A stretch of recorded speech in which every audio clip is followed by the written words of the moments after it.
Hey, Steven here with Armed Culture, bringing you news related to the Second Amendment in regards to self-defense and the violent world happening around us.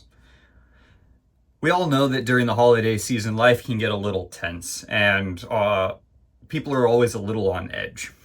Unfortunately, that didn't work out well for two men this holiday season. Two men killed in the early hours of Thanksgiving morning in Clinton, Utah.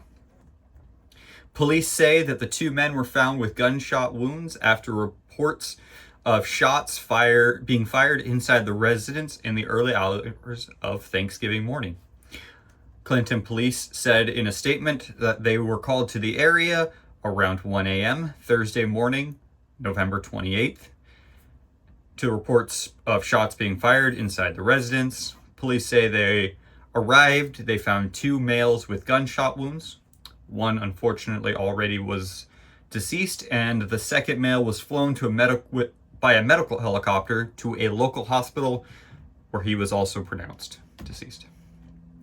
The identities of the two males have not been yet publicly released. Police also stated they do not believe there is any threat to the public. Police say the investigation has been started in an apparent shooting, that details will be released as appropriate. Police encourage anyone with information to call the police. So that was then November 28th, Thanksgiving morning. Let's see what we know since then.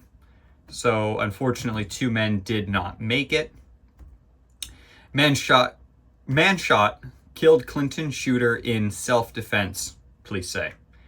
So it looks like maybe we have a little bit more out of this story that I don't necessarily know if it's a positive outcome, being that both men unfortunately died, but at least one where an attempt was made.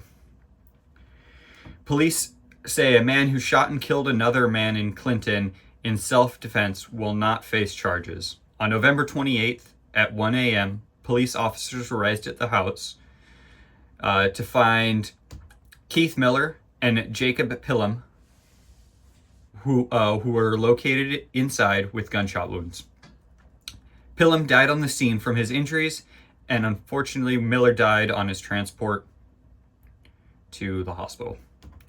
Clinton police say that in a press release on Friday that Miller had arrived at Pillam's home as an invited guest on the 27th. That's crazy to hear, and that someone came over to a house and expecting to have a great Thanksgiving time, and unfortunately left without as much of a fantastic Thanksgiving day. When Miller attempted to leave later that night, Pillam confronted him and fired multiple shots. In response to the initial incident, another male, who was not involved up to this point, armed himself with the intent to protect himself and others inside the home. He attempted to communicate with Mr. Pillam. Due to Mr. Pillam's actions during the interaction, a male ultimately fired the shots, resulting in Mr. Pillam's death, police said. Multiple witnesses in the home observed the incident and described the sequence of events in the same way. There was no police activity at the residence prior to the incident. So you go to a party expecting to have a great time and enjoy the day, when unfortunately when you're leaving, you probably had a good time. Who knows, maybe an argument happened. But when you're leaving, the person who invited you, or at least one of the people at the residence that you were invited to, as you were leaving, pulls out a gun and tries to kill you, or tries to take your life. Or in this case, unfortunately, does. It's fantastic to see that somebody else in this situation actually acted to help the situation.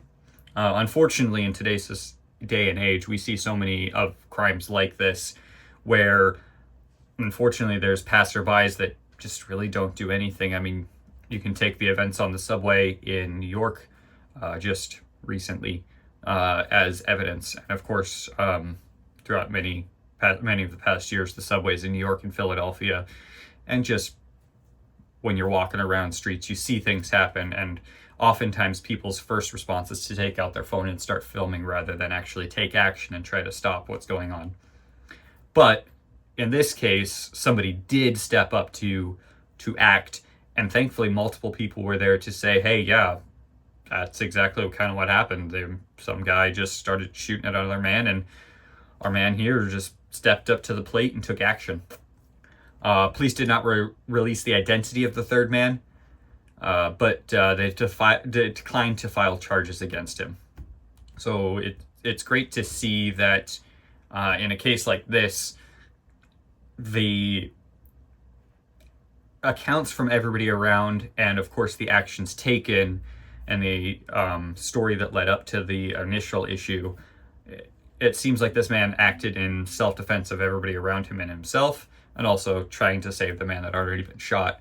And unfortunately, 2 men didn't make it, but the person that was originally causing the issue was the person that didn't make it as well. Let's see. Unfortunately, it looks like the time when Mr. Pelham, he did fire multiple shots that fatally wounded Miller. And then the second man came out and shot him as well. So it seems pretty clear cut at this point that it seems like he was justified in his shooting. And it's great to see that somebody's actually taking actions. In this case, the case was reviewed by the county, and they declined to file charges against the adult male. They added that there was no prior police involvement at the scene.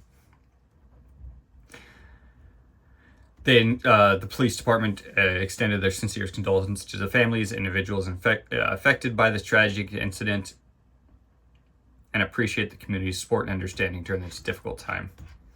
So, I don't know about you, but usually you don't go over to a friend's house or someone you know's house to enjoy a gathering like a Friendsgiving or a Thanksgiving and expect that you might be not leaving there in the same condition, or at least alive. You know, you expect to be leaving maybe drunk, maybe inebriated of some sort, hungry, well fed, but not either in critical condition or worse.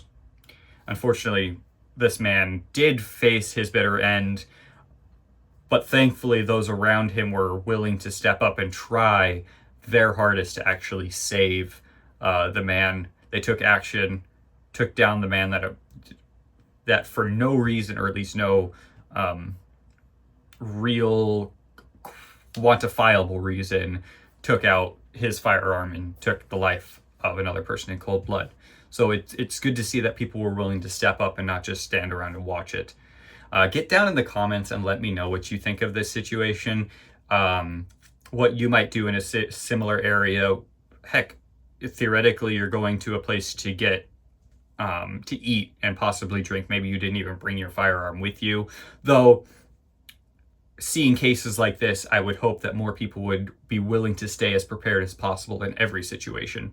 It's actually part of the reason I bring these videos to you, is I want to remind people that we live in a society that everybody, that's the name of the channel, it's an armed culture. There's firearms all around us. At any time, something could happen. I encourage you, I implore you to stay vigilant and prepared at all times. My name's Steven. I'm bringing you news related to the Second Amendment. If you get in those comments, let me know what you thought about this video. If you could hit like and subscribe if you want to see more news related to self-defense. Again, thank you so much for watching. Bye.